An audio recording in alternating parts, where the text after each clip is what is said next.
آج کے بعد تجھے یہ باتیں یاد رکھنی ہوں گی۔ ایک یہ کہ تو میری غلام ہے، میرا ہر حکم پہلی آواز پر مانے گی۔ دوسری بات، کھانا تو اس وقت کھائے گی جب گرو نارائن چاہے گا، آرام تو میری مرضی سے کرے گی۔ سن لی تو نے میری باتیں؟ گرو نارائن نے اس کی زلفوں کو زور زور سے جھٹک کر بولا۔ جی جی، شکنتلا کی سسکتی آواز نکلی۔ اور مجھے صرف آقا کہہ کر مخاطب کرے گی۔ بول جی میرے آقا، جی میرے آقا۔ شکنتلا نے بال کھینچے ہونے کی وجہ سے شدید درد سے لاچار ہو کر کہا، تو ایسی کمینی خصلت عورت ہے کہ جس راجا نے تجھے پہلے پناہ دی اور پھر تیرے ساتھ شادی کر لی، تو نے اسی کا تخت الٹ دیا، پھر اسے چیر کر ٹکڑے ٹکڑے کر دیا۔ پوری ریاست تابانہ میں تو نے ظلم و بربریت کا بازار گرم کر دیا۔ انسانوں کو تو اپنی سواری کے آگے جوتتی ہے اور انسانوں کا خون پیتی ہے۔ اپنے عیش و آرام کی خاطر ہزاروں انسان تو نے بے دردی کی موت مروائے۔ تیری ساری باتوں کا مجھے پتہ چلتا رہتا تھا۔ دوسروں کی تکلیف پر تو خوش ہوتی تھی، اور اب صرف اپنے بالوں کی تکلیف سے تیری آنسو نکل رہے ہیں۔ گرو نارائن نے اس کے چہرہ اپنے منہ کے سامنے کر کے کہا۔ شکنتلا کا خوبصورت چہرہ آنسوؤں سے تر تھا اور وہ سسکیاں لے رہی تھی، کیونکہ اس وقت اس کی ساری شکتیاں معطل ہو چکی تھیں اور وہ بالکل ایک عام سی کمزور عورت تھی جس کے بال ایک ہٹے کٹے مرد نے پکڑ رکھے ہوں۔ لکشم ناتھ بھی جاگ چکا تھا اور گرو نارائن کی باتیں سن رہا تھا۔ چھوڑو یار، کوئی ناشتہ منگواؤ، لکشم ناتھ نے آواز لگائی تو گرو نارائن نے اس کے بال چھوڑ دیے اور لکشم کے پاس آ کر بیٹھ گیا اور بولا، لکشم ناتھ، تو اس کو نہیں جانتا، یہ ناگن ہے۔ انسانی خون میں غسل کرنا اس کی ضرورت ہے۔ اس کے علاوہ ہر وقت عیش عشرت کرنا اور انسانوں کو اذیت ناک موت سے ہمکنار کرنا اس کا پسندیدہ مشغلہ ہے۔ اب میں اس کو جیون کا وہ رخ دکھاؤں گا کہ اس کی نسلیں بھی یاد رکھیں گی۔ شکنتلا، گرو نارائن نے آواز لگائی۔ جی، شکنتلا آنسو صاف کرتے ہوئے بھرائی ہوئی آواز میں بولی، ہمارے لیے بہترین ناشتے کا بندوبست کرو۔ چمتکار، جی مالکن، ناشتہ لاؤ۔ پلک جھپکتے ہی قالین پر پرتکلف ناشتہ حاضر تھا۔ شکنتلا گرو نارائن غرایا، جی میرے آقا۔ چمتکار سے بولو آئندہ تمہیں مالکن نہ کہے بلکہ براہ راست میرا حکم ماننے۔ چمتکار، مجھے مالکن نہ کہا کرو بلکہ گرو نارائن میرے آقا کی آواز پر عمل کیا کرو۔ جی اچھا۔ چمتکار، جی میرے آقا۔ بہت خوب، گرو نارائن مسرت سے بولا۔ ایک کوڑے سے شکنتلا کو خوب مارو، لیکن اس کی چیخیں ہمارے سوا کوئی اور سن نہ پائے۔ یہ حکم سنتے ہی شکنتلا کی آنکھیں خوف سے پھٹ گئیں اور وہ دوڑ کر گرو کے قدموں سے لپٹ گئی۔ معاف کر دو میرے آقا، میں آپ کی باندی ہوں، میں آپ کا ہر حکم فوراً مانوں گی، مجھ پر دیا کرو۔ لیکن شراب کی آواز کے ساتھ شکنتلا کی چیخ نکل گئی۔ کوڑا اس کے وجود کو سرخ کرتا گیا۔ درد کی شدید لہر اس کے پورے بدن میں دوڑ گئی۔ گرو نارائن نے اس کی آہوزاری پر قطعاً کوئی توجہ نہ دی اور لکشم ناتھ کو مسکرا کر ناشتہ کرنے کا اشارہ کیا اور دونوں تسلی سے ناشتہ کرنے لگے۔ چمتکار اس پر کوڑے برسانے لگا۔ شکنتلا کمرے میں ادھر ادھر دوڑنے لگی۔ اس کی دلدوز چیخوں سے کمرہ گونج رہا تھا، لیکن اس کی آواز باہر کسی کو سنائی نہ دے رہی تھی۔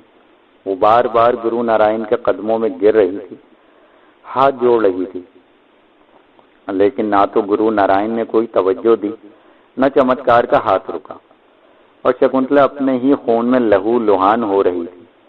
آج اس کو تکلیف کا باقاعدہ احساس ہوا تھا کہ لوگ درد سے کیوں چلاتے ہیں۔ ناشتہ کر چکنے کے بعد گرو نارائن نے چمتکار کو بس کرنے کا حکم دیا تھا۔ شکنتلا کا تمام لباس پھٹ چکا تھا، سارا جسم زخموں سے چور تھا، اور وہ کمرے کے فرش پر پڑی اپنے زخم چاٹ رہی تھی اور بری طرح تڑپ رہی تھی۔ چمتکار، جی میرے آقا، اس کی تکلیف ختم کر دو۔ اور پھر اگلے ہی لمحے شکنتلا کی تمام تکلیف ختم ہو گئی اور زخم بھر گئے تو شکنتلا نے سکھ کا سانس بھرا۔ شکنتلا، جی گرو نارائن۔ شکنتلا فوراً سے بولی، اپنا لباس انتہائی خوبصورت کر لو۔ حکم سن کر شکنتلا نے لوٹ لگائی اور ناگن بن گئی۔ پھر لوٹ لگائی تو انتہائی شاہانہ لباس میں نکھرے نکھرے حسن کے ساتھ موجود تھی۔ بکھری زلفوں سے جھانکتا گلابی چہرہ لکشم اور گرو نارائن کو پاگل بنا رہا تھا۔ دونوں ناشتہ ختم کر کے اس کی طرف بڑھے اور شکنتلا ان دونوں کے درمیان پھر کھلونا بن گئی۔ سامری جب واپس وادی والے مکان میں پہنچا تو شکنتلا موجود نہ تھی۔ رقیہ، کنیز فاطمہ اور صبغت اللہ غمگین اداس بیٹھے سلیمان کی دردناک موت کا ماتم کر رہے تھے۔ سامری کو اچانک سامنے پا کر حیران ہو گئے، بلکہ تینوں سہم گئے اور سوچنے لگے کہ الہی خیر ہو، کہیں دوبارہ کوئی مصیبت تو نہیں آنے والی۔ سامری دروازے میں کھڑا تینوں کو گھورنے لگا اور بولا، شکنتلا کہاں ہے؟ ہمیں کچھ پتا نہیں بیٹا، میں تو پنجرے میں بند تھا کہ اچانک ہی پنجرہ غائب ہو گیا، اور میں اٹھ کر اس کمرے میں آیا تو بہو اور بیٹی کو لہو لہان پایا۔ صبح تک بڑی مشکل سے انہیں ہوش آیا تھا۔ انہی کی زبانی پتا چلا کہ شکنتلا نے رات کے وقت عجیب الخلقت مخلوق سے ان دونوں بیچاریوں کو کوڑوں سے پٹوایا۔ مار کھا کر یہ دونوں بے ہوش ہو گئیں اور کسی بات کا ہمیں کچھ نہیں پتا۔ ہم غریب لوگ ہیں، ہم نے تو کسی کا کچھ نہیں بگاڑا، پھر تم لوگ کیوں ہمیں تنگ کرتے ہو؟ بکواس نہ کر بوڑھے، ورنہ خون پی جاؤں گا تیرا۔ سامری ایک دم غصے میں آ گیا اور پھر غائب ہو گیا۔ دونوں لڑکیاں چیخنے لگیں۔ بوڑھے صبغت اللہ نے آگے بڑھ کر دونوں کو دلاسا دیا، بیٹی آیت الکرسی کا ورد شروع کر دو، انشاءاللہ سب ٹھیک ہو جائے گا۔ پھر سب مل کر آیت الکرسی پڑھنے لگے اور گھر میں دم کیا ہوا پانی ہر کونے میں چھڑکنے لگے۔ سامری سمجھ گیا تھا کہ کسی طریقے سے گرو نارائن یہاں آ کر شکنتلا پر قبضہ کرنے میں کامیاب ہو گیا ہے، یا گرو نارائن کے آنے کی اطلاع پا کر شکنتلا کہیں دور روپوش ہو گئی ہے۔ اس بات کی تصدیق کے لیے سامری نے کلکتہ کالی کے مندر میں پہنچنے کا فیصلہ کیا اور وہ سیدھا مندر کے شمشان گھاٹ کے اندر نمودار ہوا۔ اب اس نے سوچا کہ شکنتلا کی خبر لینی چاہیے۔ رات کے وقت گرو کی بدرو نے اسے تنبیہ کر دی تھی کہ پرائی آگ میں چھلانگ لگانے سے پہلے اس کی حدت کا اندازہ کر لینا چاہیے، کیونکہ شکنتلا کے مہابیر اور دوسری شکتیاں گرو نارائن کے غلام ہو چکی ہیں۔ تو گرو نارائن کے سامنے نہ جانا، کیونکہ اس طرح سامری اور شکنتلا کے مہابیر آپس میں ٹکرائیں گے اور گرو نارائن تو اوجھل جاپ سے غائب ہو جائے گا۔ نقصان یا شکنتلا کا ہوگا یا پھر سامری کا۔ لہذا سامری نے کالی کے مندر میں ظاہر ہو کر گرو نارائن اور شکنتلا کی دور سے نگرانی کرنے کا فیصلہ کیا اور تیز تیز قدموں سے مندر کی طرف چل دیا۔ مندر کی سیڑھیوں کے قریب آ کر اس نے ارد گرد کا جائزہ لینا شروع کر دیا اور پھر آہستہ آہستہ مندر کی سیڑھیاں چڑھنے لگا۔ جو سیڑھیاں چڑھتا جا رہا تھا اس کی دل کی دھڑکن تیز ہوتی گئی۔ سامری، واپس چلو۔ اچانک اس کے مہابیر نے اس کے کانوں میں سرگوشی کی۔ سامری چونک اٹھا اور واپس مڑنے ہی لگا تھا کہ ایک بھاری جسم اچانک سے اس کے پیچھے سے آ کر اس کے اوپر گرا اور سامری سے لپٹ گیا۔ سامری اپنا توازن برقرار نہ رکھ سکا اور بھاری جسم کے ساتھ ہی وہ سیڑھیوں سے نیچے لڑکنے لگا۔ اس سے قبل کہ سامری کچھ اپائے کرتا، اچانک اسے زوردار چبھن کا احساس ہوا اور اس کا ذہن تاریکیوں میں ڈوبتا چلا گیا۔ پریا حیران تھی کہ کئی دن گزر گئے، نہ تو شکنتلا واپس آئی، نہ سامری، نہ خشکران کی کوئی خبر ہے۔ پریا کو یہ پتا تھا کہ گرو نارائن کوئی عمل کر کے شکنتلا کو غلام بنانا چاہ رہا ہے، اور پہلی دفعہ شکنتلا کے سر میں شدید درد جب اٹھا تو اس وقت صرف پریا ہی موجود تھی۔ ہو سکتا ہے شکنتلا غلام بن گئی ہو، لیکن سامری اور خشکران کو تو واپس آ جانا چاہیے۔